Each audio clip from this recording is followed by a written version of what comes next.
नमस्कार दोस्तों, मैं doctor Sanjeev Mishra, director AIIMS Jodhpur. आज बड़े हर्ष का दिन है क्योंकि आज जो है पूरे देश में प्लास्टिक सर्जरी दिवस मनाया जा रहा है। प्लास्टिक सर्जरी एक ऐसी ब्रांच है जिसकी रिक्वायरमेंट या ज़रूरत अनेक प्रकार की बीमारियों और उसमें होती है, और हर स्पेशलिटी जो सर्जिकल ब्रांच होती है उसमें भी उसकी हेल्प करने की ज़रूरत पड़ती है।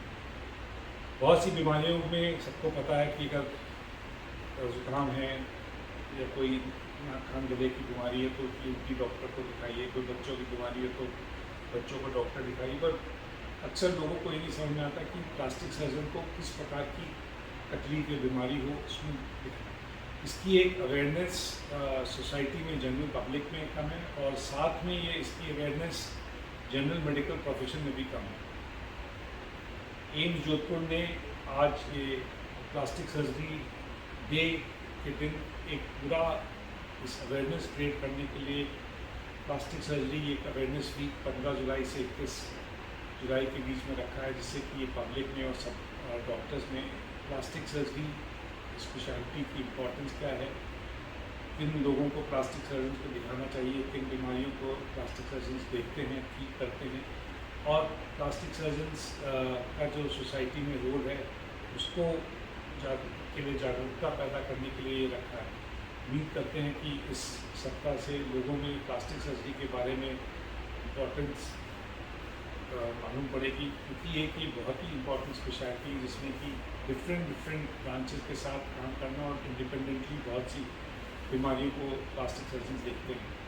और मैं एम्स जोधपुर के प्लास्टिक सर्जरी डिपार्टमेंट के सारे फैकल्टी, रेजिडेंट्स और सबको बहुत बहुत आज प्लास्टिक सर्जरी दिवस के लिए बधाई देता हूँ, और उनको इस वीक जो ये ऑर्गेनाइज कर रहे हैं उसके लिए भी बहुत बहुत बधाई देता हूँ। उम्मीद करते हैं कि इनकी अवेयरनेस क्रिएट करने से लोगों में इस सब्जेक्ट के लिए जागरूकता पैदा होगी और लोग इलाज के लिए जल्दी और समय से आ सकते हैं जो कि बीमारियाँ प्लास्टिक सर्जरी में थैंक यू सो मच।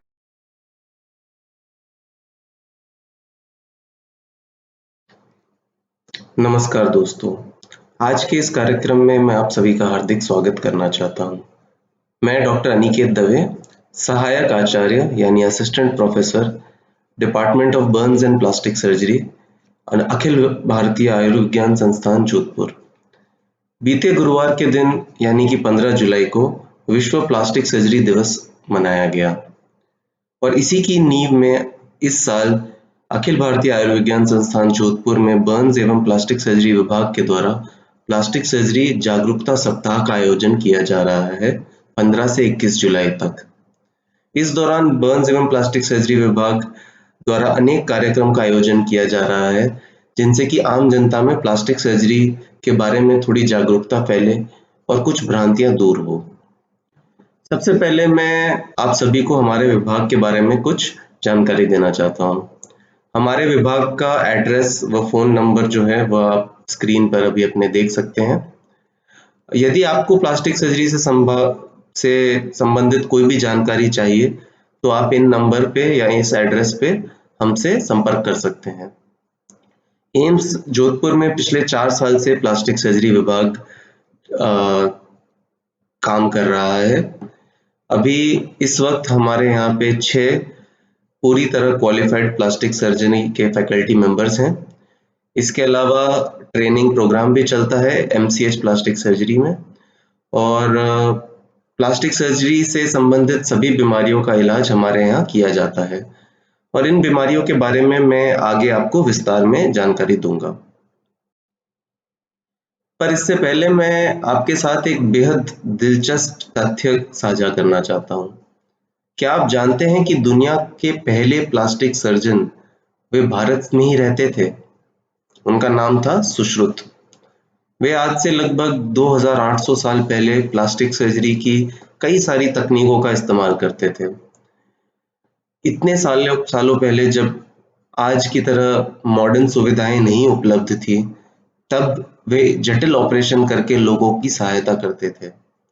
उनके द्वारा विकसित करी गई सर्जरीज में से सबसे विख्यात है उनकी तकनीक, जिससे कि एक इंसान जिसका नाक पूरी तरह कट गया हो उसको फिर से बनाया जा सके। वह केवल भारत में ही नहीं बल्कि पूरे विश्व में प्रसिद्ध हैं और इसी वजह से उन्हें प्लास्टिक सर्जरी के जनक या पिता के रूप में जाना जाता है। आप सभी के मन में ये सवाल जरूर आया होगा कि ये प्लास्टिक सर्जरी दिवस या जागरूकता सप्ताह मनाया क्यों जा रहा है? इसका क्या फायदा होगा?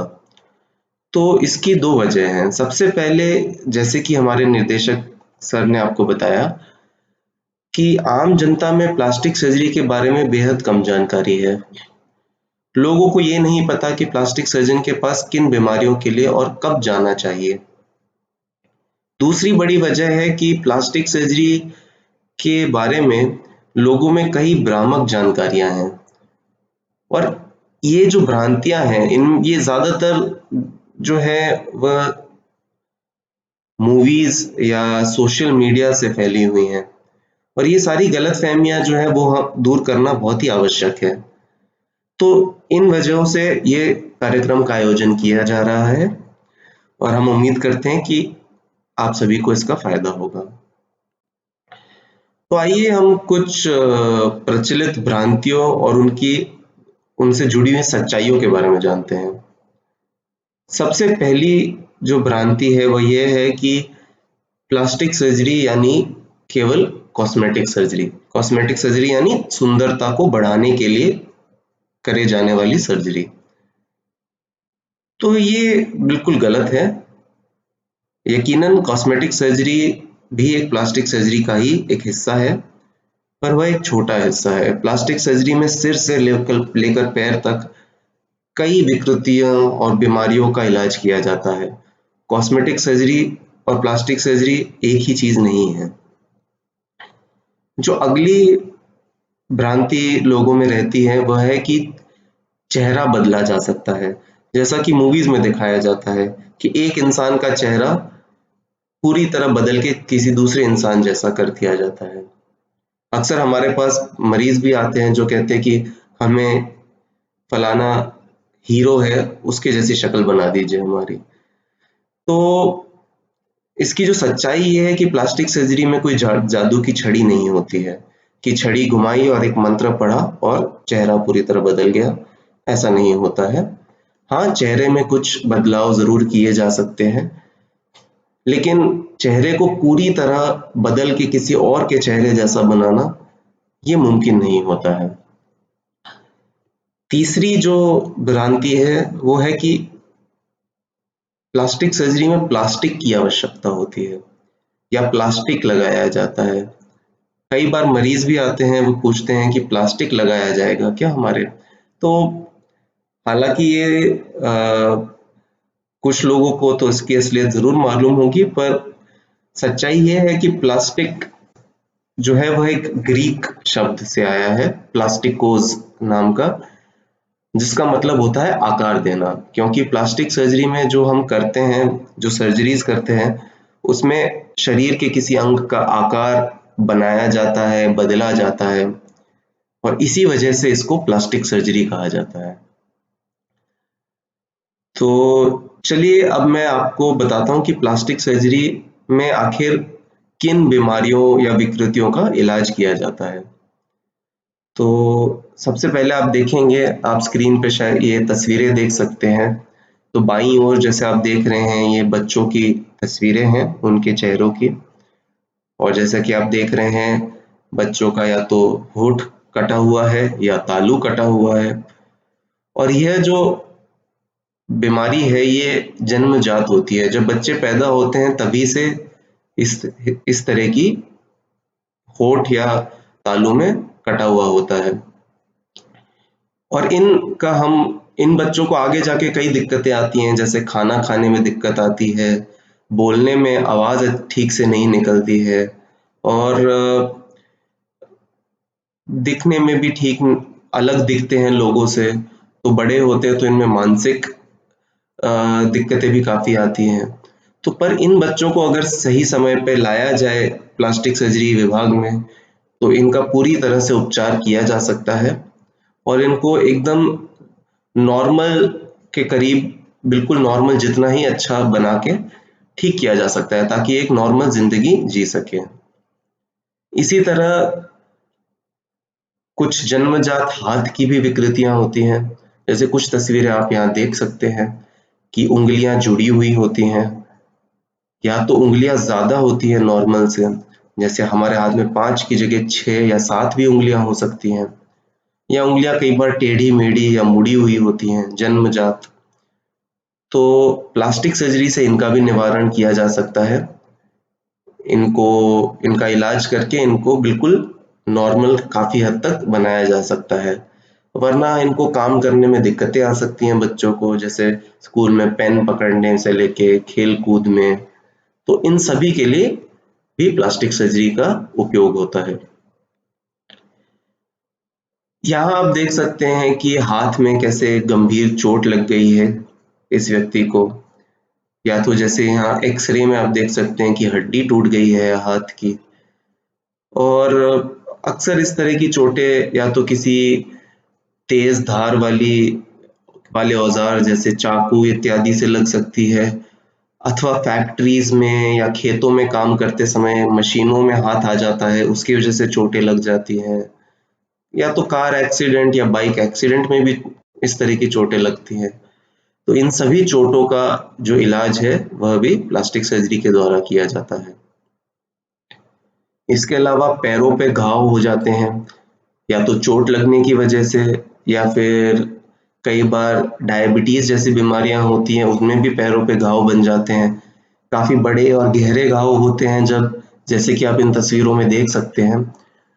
तो इन सब का निवारण भी प्लास्टिक सर्जरी के द्वारा किया जाता है, जब शरीर के किसी और अंग से चमड़ी या मांसपेशियां लेकर इन घावों में लगा के घावों को भरा जाता है, ढका जाता है। अगली जो चीज है प्लास्टिक सर्जरी में वह है कैंसर के बाद पुनर्निर्माण।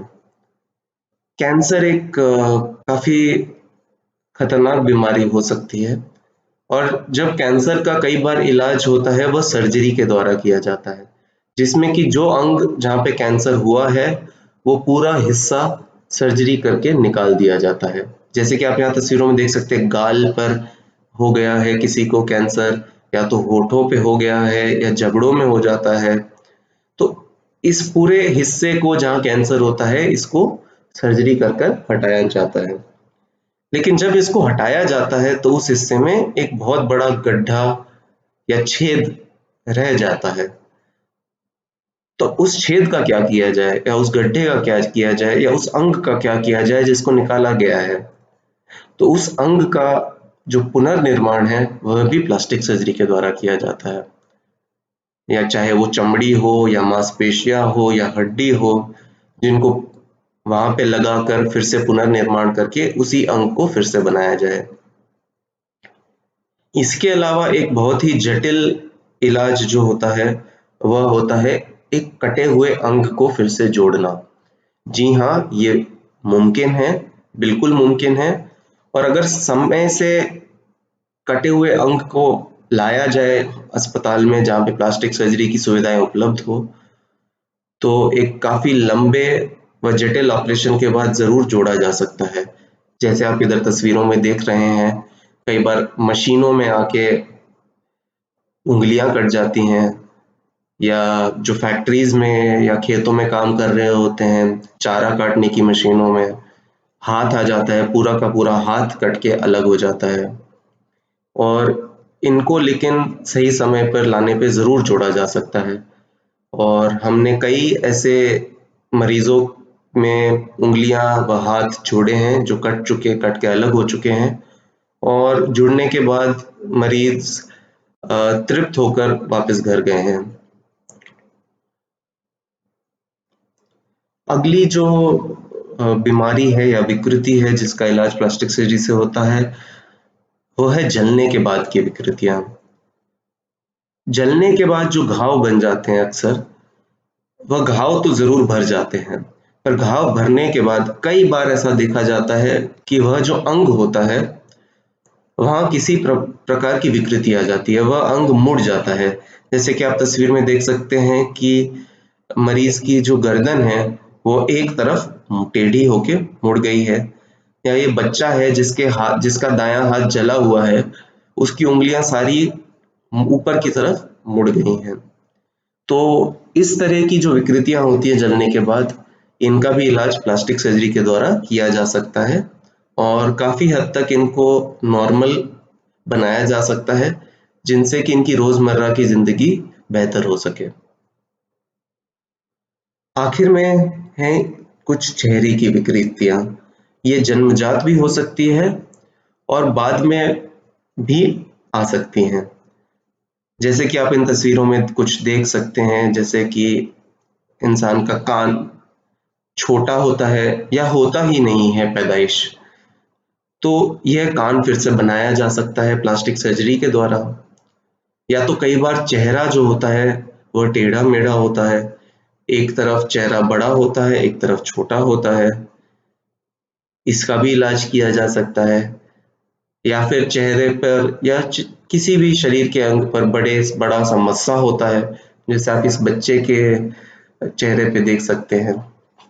तो इनका भी इलाज प्लास्टिक सर्जरी के द्वारा किया जा सकता है, क्योंकि इन विकृतियों की वजह से लोगों की रोजमर्रा की जिंदगी में बहुत दिक्कतें आती हैं। वे घुल मिलकर अपना सामाजिक जीवन नहीं जी पाते हैं, उनको समाज में जाने में झिझक होती है। कई मरीजों में तो मानसिक बीमारियां जैसे कि डिप्रेशन भी हो जाता है।